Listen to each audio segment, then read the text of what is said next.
Hello book friends, how's everyone doing? Today's video is one of my favorite authors. I always love when I get a new book of hers. I was able to actually join her ARC team this year, and that's been super special as well. And this is her new release. The book we're going to talk about today is These Thorn Kisses by Saffron Kent.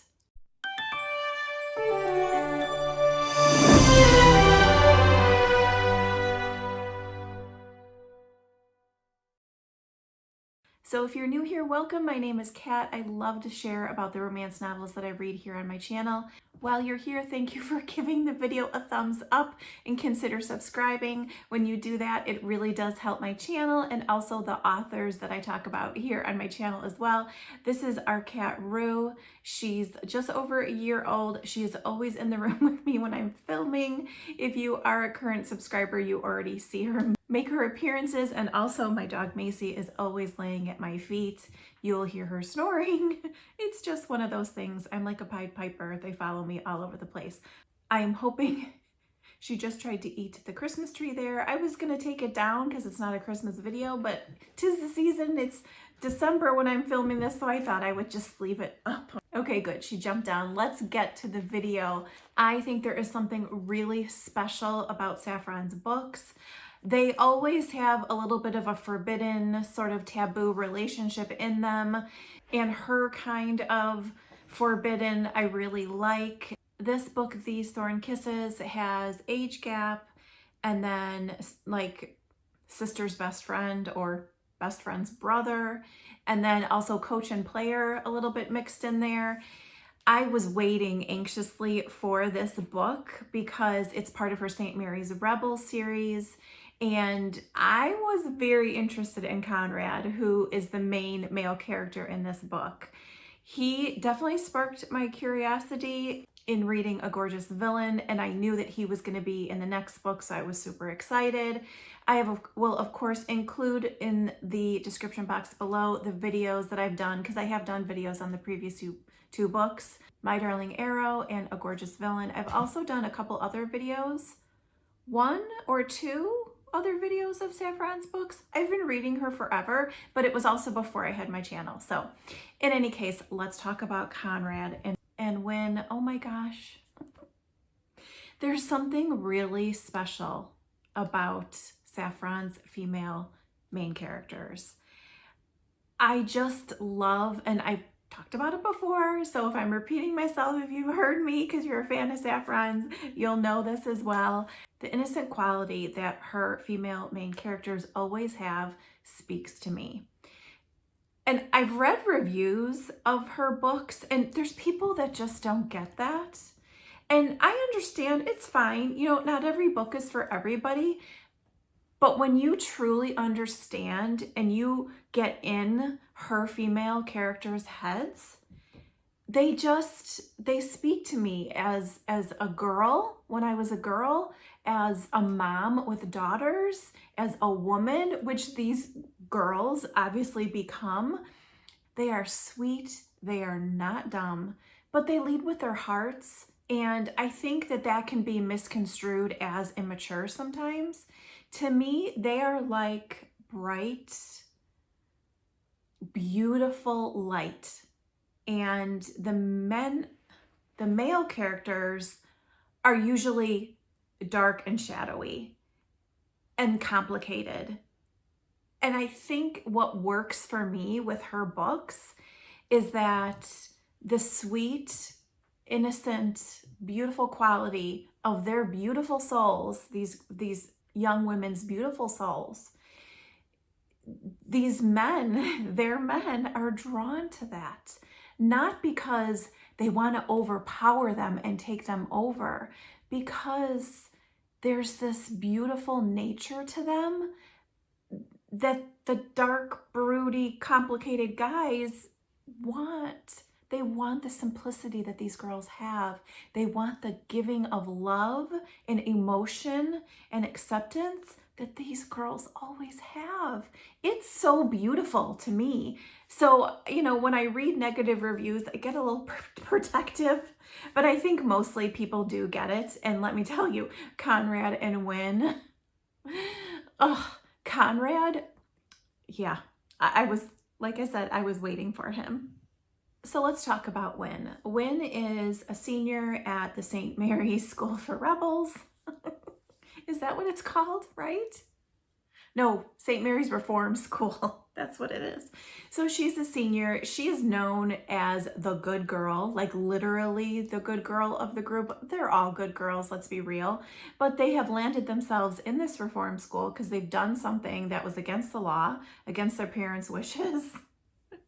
You know, the school is supposed to help shape and form them and put them on the straight and narrow. These girls are not horrible people. They just made a bad decision along the way. Wynn was like that, but she is known as the good girl of the group. So if you haven't read these books, there's 4 girls in the group that these stories revolve around.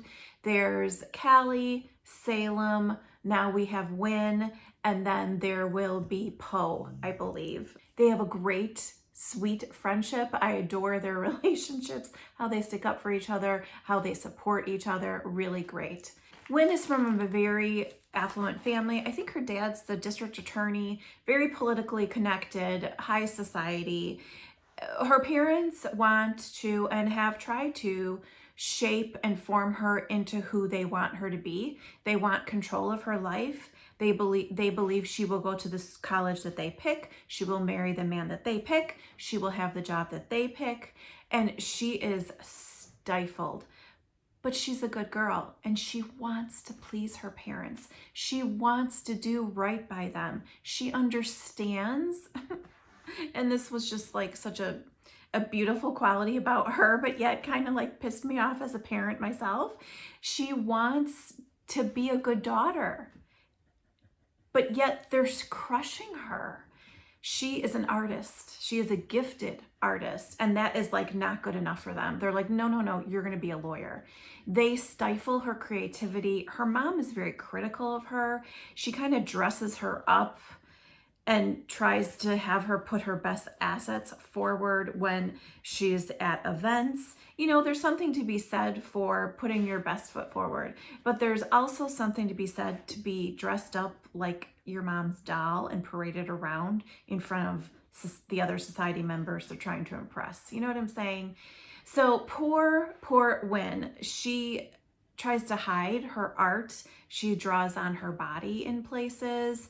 She has a sketchbook. She lives and breathes to draw. She paints, and she has to hide that from her parents.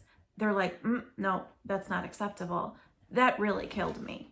Conrad is the oldest of his Thorn, that's their last name, siblings. He is the pseudo parent. Their dad left, their mom died.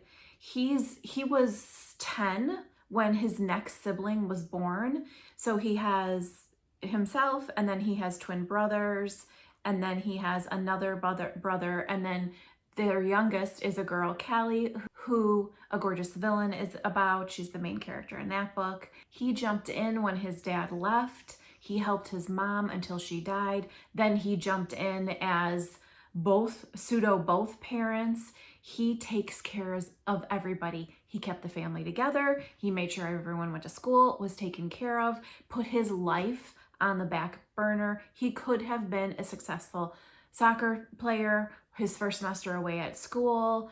His mom got sick and died. He had to come home. He has shifted gears and has a deep sense of loyalty to his family and puts them first, puts himself last. He is stuck at 33 years old where he has, did you hear Macy snore? He is stuck at 33 years old where he put himself at 18. His siblings are all now getting older. Callie's the youngest. She's a senior at the St. Mary's School as well. The book runs a bit in tandem with A Gorgeous Villain, which I really liked, getting to go back there because it's going back and I already know what happened. So you get a little sprinkle of a little more something there with Callie and Reed, which I really liked. So Callie is like ready to fly the coop too. And here's Conrad. Like, what now for him? I thought this passage really summed up Conrad perfectly. It's from his perspective. Dreams and choices, those are two things I never think about because I don't have them. And so it doesn't make sense to waste my time longing for things that I no longer have, things that are meaningless, things that only drag me down and make me angry. He is really angry. And that was something that was a little hard for me with him because he was a little more brusque. I felt like he had a bit more of an edge to him than the previous two guys, but still I loved him and I couldn't wait to see how his life was going to change. Wynn and Conrad meet in the beginning of the book completely by chance, literally walking down the street. Even though Callie is her best friend, she's never met Conrad. She's only heard about him. So she didn't know who he was. He was just this handsome stranger. They strike up a conversation, and at the end of it, Wynn says, "All I know is that no one has ever asked me if I'm okay and wanted an honest answer to that." Huh. I mean, I just wanted to take her, wrap my arms around her and be a better parent. Her parents really bothered me. Saffron did a great job of like making her parents cringeworthy and not likable. The way Saffron peels back Conrad's layers and how they begin to interact to each other when they meet again, it's really quite angsty and tortured in the very best way. And I feel like when I read her books, a lot of the time, my heart is in my throat. Especially with this one, you know Wynn organically, easily, and we're getting these layers to Conrad, and you start understanding where he's coming from, and that just really pulls at my heart a lot. Like, it just makes my heart hurt so much, and I love that her writing does that. Wynn is about to, at her age, she's at the end of her senior year, she's about to step out into life and go to college. She doesn't have the support at home to think that she can live her own life. She knows she's being stifled. She is desperately trying to break out of it, but still be a good daughter. She has a beautiful relationship with her friends, but they're kind of in the same situation as she is in a lot of ways. And in walks Conrad, who's like, you can do this. You can live your own life. You're 18. Like, you don't have to be with people like your parents that aren't letting you be yourself and accepting the gifts that you have. And on the flip side, Conrad is like afraid to dream, afraid to move beyond the life that he's had for the past 15 years. He's afraid to take a step out because life constantly puts him back in a box. So he's afraid to dream. And in walks Wynn, and she's like, I'm here with you to support you.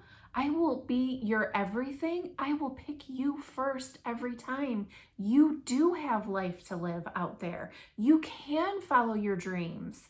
He is the rock that everyone else needs. He doesn't have a rock of his own until Wynn comes around. Oh, like I'm even getting a little teary about it. These two really touched me. I think that they might be my favorite couple that she's written because there was just really something extra special about them. I love all her books, but there was something really special about these two. I've got two more parts I want to share with you that were my absolute favorite lines in the whole book. The first one is from Wynn's perspective. She said, his body is like a mountain and his hold feels like forever. Oh, I freaking loved it. And the next one is also from Wynn, because I think we speak the same language, him and I. We speak how thorns do to roses, how leaves speak to fall, how stars speak to the sky.